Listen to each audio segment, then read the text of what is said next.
Kumpiyansa ang Department of Justice na mapapauwi ng bansa ang puganteng si Saldico. Sa katunayan, nakatakdang pumunta sa Czech Republic ang delegasyon ng pamahalaan para makipagpulong hinggil sa legal na hakbang para dito. Yan ang report ni R.R. Tubise.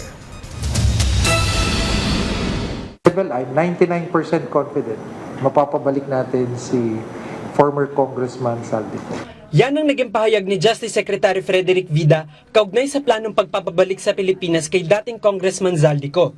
Pinabulaanan ni Vida ang mga ulat na hindi umano na aresto si Ko sa Prague. Ayon sa kanya, nasa kustodiya na ng mga otoridad ng Czech Republic ang dating mambabatas. I do confirm that it's not a belief, it's a factual setting na doon sa kustodiya ng Czech authorities si Congressman Saldico.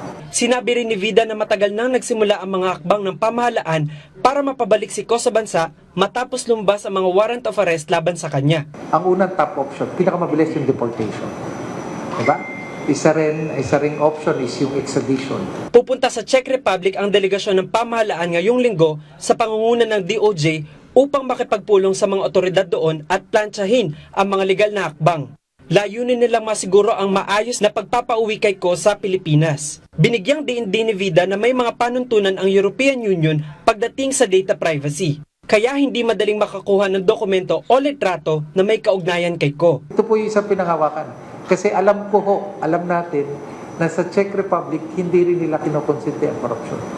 R.R. Tubise para sa Pambansang TV sa Bagong Pilipinas.